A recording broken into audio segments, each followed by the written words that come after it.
আছে, ইমান আছে। ওই রকম একেবারে শেষ পর্যায়ে যে জাহান্নামে যাবে, ওই একটা হাদিসটা বলেই শেষ করবে। এই হাদিসটা এমন একটা হাদিস, যে হাদিসটা আমার রাসূল পাক সাল্লাল্লাহু আলাইহি ওয়াসাল্লাম বলার সময় হেসেছিল। যে সাহাবা ইকরাম শুনে তারাও হেসেছিল, ওই হাদিসটা যারা রিওয়ায়াত করেছে তারাও হাসছিল। সুতরাং যারা এই হাদিসটা একবার শুনবে, সে একবার শোনা মুস্তাহাব, শুনে একবার হাসি দেওয়া কি মুস্তাহাব, অর্থাৎ হাসতে হবে। আজকে একটা হাসির হাদিস শোনাই, হাসির হাদিস শোনাই। অর্থাৎ এই হাদিসটা শুনলে হাসতেই হবে, আপনাদেরকে হাসতেই হবে। যেমন জাহান্নাম থেকে যখন শেষ পর্যায়ে জান্নাতি, সে আজকে জান্নাতে যাবে, তার শাস্তি মওকুফ করে আল্লাহ তাআলা তাকে দয়া করে কি করবে, জান্নাতে দিবে। সেই জাহান্নামের একেবারে দরজায় চলে আসবে, আল্লাহর দরবারের দিকে তাকাই থাকবে, আল্লাহ তার দিকে তাকাই থাকবে। কি ব্যাপার, কি ব্যাপার, তুই ওখান থেকে বের হয়ে আসছিস কেন? ও বারে তাআলা, আমি তো শাস্তিযোগ্য ব্যক্তি, আমি তো জাহান্নামী, আমার সাথে এখানে আমার সাথী সঙ্গী আর কেউ নাই, সবাই তো চলে গেছে, আমি একা পড়ে আছি। অন্তত দরজায় এসে আপনাকে একটু দেখতেছি, বলেন সুবহানাল্লাহ, দরজায় এসে আপনাকে একটু দেখতেছি। তো এখানে দেখতেছ, ভালো কথা, তো তোর কিছু বলার আছে? ফাঁসির আসামির শেষ একটা কি নেই, ইচ্ছা নেই না, নেই কিনা?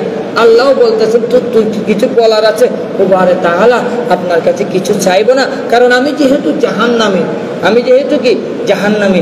ওই যে একটা গাছ দেখা যাচ্ছে, ওটার পাশে একটা নহর আছে, আমাকে অন্তত একটু এই এক সেকেন্ড, এক মুহূর্তের জন্য, বেশি না, এক মুহূর্তের জন্য ওই গাছটার পাশে গিয়ে একটু বাতাস খাওয়ার সুযোগ দেন, বলেন সুবহানাল্লাহ।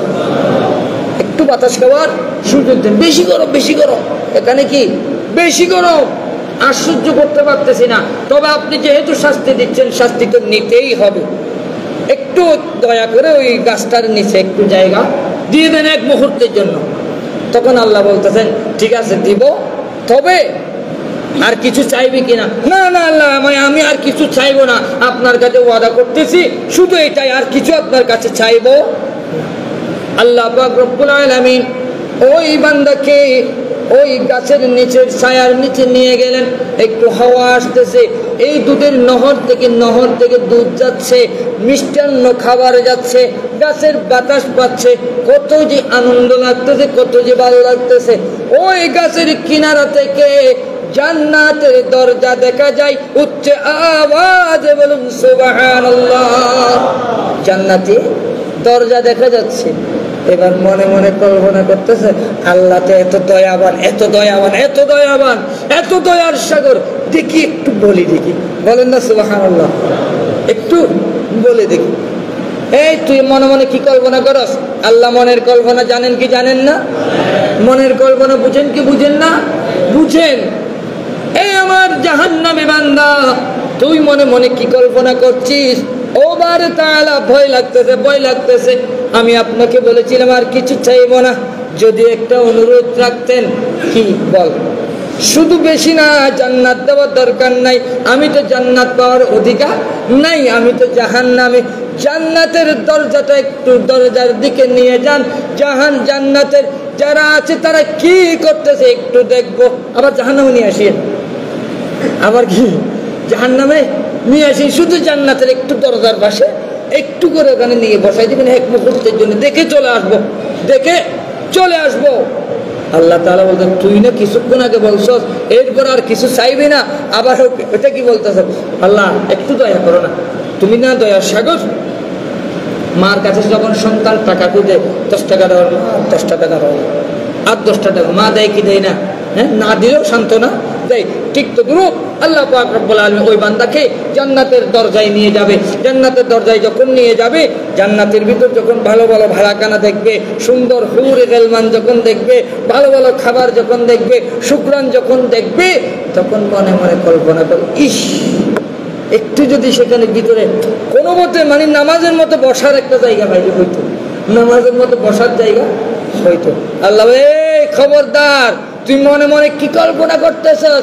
না না না বারে তাআলা কিছু কল্পনা করতেছি, আমি শুনতেছি। তো বল, কি বলবি বল। না না না আমি তো ওয়াদা করছি আপনার কাছে আর কিছু চাইবো না, যেটা কল্পনা করতো সেটা বল। তখন বান্দা বলে ও বারে তাআলা গাছের তলায় নিয়ে আসলা, গাছের তলায় থেকে জাহান্নামের দরজায় নিয়ে আসলা।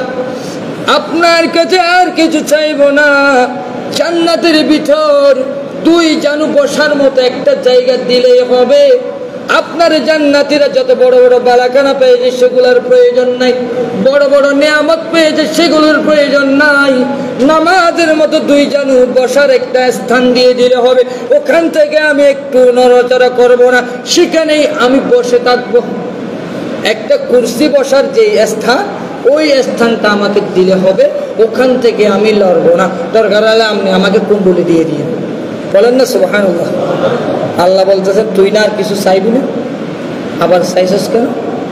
তখন আল্লাহ এই আর চাইবো না, এটা লাস্ট, এটা কি লাস্ট, আর চাইবো না। আল্লাহ বলতেছেন কথা দিচ্ছস তো, আর চাইবি না? তখন এবার আল্লাহ দয়ার সাগর কিনা, আল্লাহর চাইতে দয়াবান কুল কায়নাতের মধ্যে আছে কেউ আছে? নাই।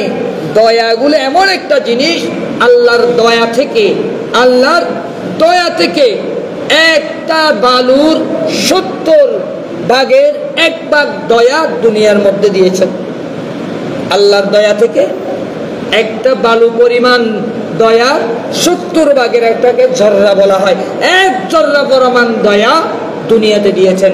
ওই 1 জর্রা পরিমাণের 1টা ভাগের 70 ভাগের 1টা ভাগ দুনিয়ার মধ্যে দিয়েছেন। বাকি সবগুলো মা এবং বাবার কাছে দেওয়া হয়েছে। বলে সুবহানাল্লাহ। এত অল্প দয়ার কারণে মা এবং বাবার সন্তানের প্রতি এত মহব্বত, সন্তানের প্রতি এত ভালোবাসা, সন্তানের জন্য সারা জীবন কষ্ট করে যায়, সন্তানের জন্য নিজের জীবনটা বিলীন করে দেয়, সন্তানের জন্য নিজে নতুন না পড়ে সন্তানকে নতুন পড়ায়, এই সামান্য দয়ার কারণে। এবার চিন্তা করেন আল্লাহর কাছে কত মায়া দয়া। আল্লাহ এই বান্দার এই আই কাকুতি মিনতি দেখে তখন ফেরেশতাকে ঘোষণা দেওয়া হবে, ও আমার ফেরেশতা, আমার এই বান্দাকে বেশি বড় জান্নাত দেওয়ার দরকার নাই, শুধু দুনিয়া পরিমাণ 10টা দুনিয়া পরিমাণ একটা জান্নাত দিয়ে দেয়। বলেন না সুবহানাল্লাহ। বেশি বড় দরকার দুনিয়া, 10 দুনিয়া পরিমাণ একটা জান্নাত আমার বান্দাকে দিয়ে দাও। লম্বা হাদিস। সুতরাং ইমান যদি এইভাবে অটল রাখতে পারে, ইমানকে মজবুত রাখার প্রয়োজন আছে কি নাই? ইনশাআল্লাহ আজকে যুবক যারা আছো তাদেরকে আমি বলবো, আজকে থেকে ফজরের মুসল্লি, যুবক মুসল্লি কমপক্ষে 30 জন মুসল্লি আমি চাই। আছে? আসবেন তো ইনশাআল্লাহ? ইনশাআল্লাহ বলেন। আপনি চাইলে পারবেন। আমরা বলি না হুজুর উঠতে পারি না, এটা পুরো মিথ্যা কথা। আপনি চাইলে সবকিছু সম্ভব, আপনি চাইলে সবকিছু সম্ভব। আপনি যদি একই দিয়ে যখন ঘুমাবেন, আল্লাহ পাক আমাকে ফজরের নামাজ পড়া, নিশ্চয়ই যে কোনো পারপাসে, যে কোনো সিস্টেমে, যে কোনো ওসিলায় আপনি মসজিদে এসে ফজরের নামাজ পড়ার সুযোগ হয়ে যাবে। আমি বললাম তো, আপনারা করে দেখিয়ে। আল্লাহ পাক সবাইকে মসজিদে এসে ফজরের নামাজ জামাতে আদায় করার তৌফিক দান করুন। আমিন। ওয়া আখিরু দাওয়ানা আনিল হামদুলিল্লাহি রাব্বিল আলামিন। যারা সুন্নাত পড়েন